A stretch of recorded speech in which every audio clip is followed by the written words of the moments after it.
Hello everyone.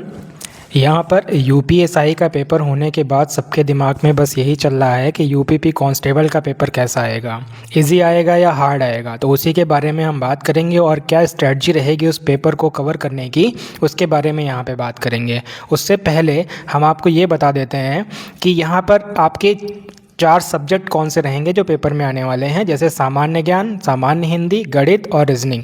Total question 150 रहेंगे, 300 marks रहेंगे, 2 number का एक क्वेश्चन रहेगा, 2 घंटे रहेंगे आपके पास। वैकेंसी बहुत हैं, 32,679 वैकेंसी हैं, इसलिए कंपटीशन भी अच्छा खासा रहेगा। यहाँ पे जो बच्चा बैठा है जो यूपीएसआई में नहीं क्लियर कर पा रहा है, वो यूपीपी में बहुत अच्छे से प्रैक्टिस करके पेपर देने वाला है। इस वजह से कंपटीशन का लेवल बहुत हाई रहेगा। इसको कैसे टैकल करना है, इस स्ट्रैटेजी को यहाँ पे जान लेते हैं कि आपको कैसे काम करना है। तो सबसे पहले बात करते हैं जीएस की। जीएस को कैसे टैकल करना है आपको, डेली 1 से 2 घंटा तो जीएस को आपको देना पड़ेगा। इसके बाद आप क्या करेंगे, करंट अफेयर्स और स्टैटिक जीके को साथ में लेके चलना पड़ेगा आपको।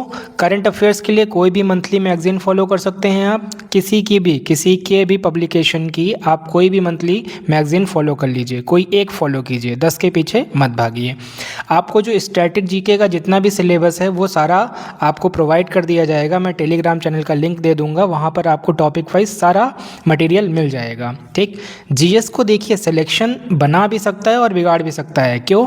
जीएस का खेल ऐसा है कि आप जब करते हैं तो आपको लगता है कि सब सही जा रहा है, जब करते हैं तब लगता है कि हम जो कर रहे हैं सब सही है, लेकिन जब आंसर की आती है तब हम क्या करते हैं, उसमें गलतियां बहुत होने लगती हैं कि अरे ये कैसे गलत हो गया। वो क्या होती हैं, सिली मिस्टेक्स होती हैं। उन सिली मिस्टेक्स को अवॉइड करने के लिए आपको ये रूटीन फॉलो करना है। इसके बाद बात करते हैं मैथ की। मैथ को रोज़ आपको 1 से 2 घंटे देने हैं। पहले फॉर्मूलाज याद करो, उसके बाद प्रैक्टिस करो। प्रैक्टिस बहुत ज़रूरी है क्योंकि मैथ में सबसे ज़्यादा मैटर करती है स्पीड। पेपर में टाइम सबको 2 घंटा मिलता है, किसी की मैथ बहुत आसानी से 2 घंटे के अंदर अंदर हो जाती है, मतलब वो टाइम लिमिट लेके चलता है कि उसको 30 से 40 मिनट में मैथ ख़त्म करनी है। कुछ बच्चे मैथ में ही 1 घंटा बर्बाद कर देते हैं और उनका पेपर छूट जाता है या ख़राब हो जाता है। तो मैथ में स्पीड बढ़ाने के लिए आपको ज़रूरी है कि 20 क्वेश्चंस की प्रैक्टिस डेली करो, वो भी एक टॉपिक सिलेक्ट करके। डेली एक टॉपिक सिलेक्ट करो, उसके 20 क्वेश्चन की प्रैक्टिस डेली करो। ये मैथ की बात हो गई। अब मैथ के बाद बात करते हैं रीजनिंग की। रीजनिंग में रोज 1 से 1.5 घंटा आपको देना है। इसमें भी सेम मेथड फॉलो करना है, एक टॉपिक उठाना है। कठिन टॉपिक या हार्ड जितने भी टॉपिक होते हैं, जैसे मशीन इनपुट आउटपुट हो गया, इन सबको अवॉइड करिए। अभी जो सबसे इजी टॉपिक हैं, कोडिंग हो गया, डिकोडिंग, सीरीज़ हो गया, ठीक, इन सब टॉपिक्स को उठाइए और इनकी प्रैक्टिस करिए। ये एक स्कोरिंग सब्जेक्ट है, इसको इग्नोर नहीं किया जा सकता, क्योंकि आपने देखा है कि रीजनिंग में किसी के जैसे यूपीएसआई में 40 में 40 सही हो रहे हैं, तो इसमें भी अगर 37 क्वेश्चन आ रहे हैं तो 37 के 37 आप सही कर सकते हैं। 1 या 2 गलत हो गए तो कोई बात नहीं, लेकिन ये कब सही होंगे, जब आप डेली एक टॉपिक की प्रैक्टिस करेंगे। ये स्कोर बूस्टिंग का काम करता है। इसके बाद रीजनिंग के बाद बात करते हैं तो हिंदी की। हिंदी को डेली आपको 1 घंटा देना है और इन दोनों टॉपिक्स को साथ में लेके चलना है, मतलब व्याकरण भी करनी है और साहित्य से भी क्वेश्चन आते हैं।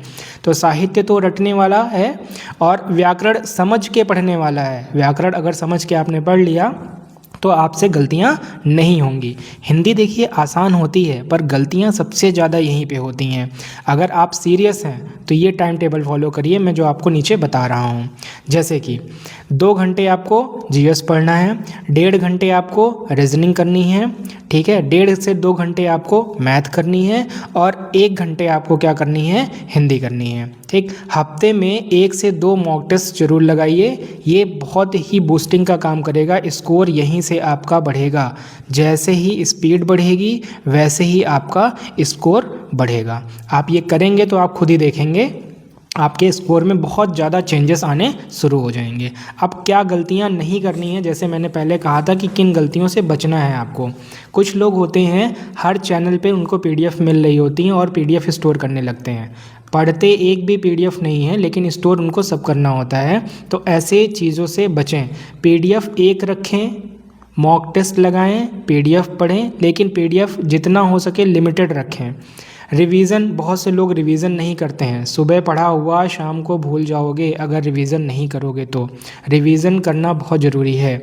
मॉक टेस्ट ना देना, कुछ लोग बहुत घबराते हैं, वो पढ़ लेंगे लेकिन मॉक टेस्ट नहीं देंगे कि नंबर कम आएगा तो क्या हो जाएगा, इसलिए मॉक टेस्ट देना बहुत ज़रूरी है। मॉक टेस्ट आपका क्या करेगा, स्कोर बढ़ाने का काम करेगा, स्कोर बढ़ाने का और कॉन्फिडेंस लाने का काम करेगा आपका मॉक टेस्ट। इसके बाद देखिए, जब आप सिलेक्शन की बात आती है, सिलेक्शन कोई जादू तो है नहीं कि जादू हो जाएगा। आप पेपर देने गए, वहाँ से सब आपको सही सही आंसर दिखने लगे और आपका कर दिया, आपने सिलेक्शन हो गया। ऐसा नहीं होता है। ये जो कॉन्टीन्यूटी बनाए रखते हैं जो लोग, उनका गेम है। जो कंटिन्यू रहते हैं बच्चे, वो सिलेक्शन ले जाते हैं। ठीक है, तो आपने ये देख लिया कि आपको क्या फॉलो करना है। अगर आपको इसमें कहीं भी दिक्कत आ रही है कि हम डेली कौन सा टॉपिक उठाएं, क्या करें क्या ना करें, तो वो मैं सब आपको एक प्लान के साथ बता दूंगा। डेली आपको यहाँ पे एक प्लान बता दूंगा, एक टॉपिक बता दूंगा हर सब्जेक्ट का कि आप क्या करिए, और आप उसको कमेंट में कर सकते हैं कि हाँ मैंने ये कर लिया है, ये डन हो चुका है, डे 1 का, डे 2 का, डे 3 का।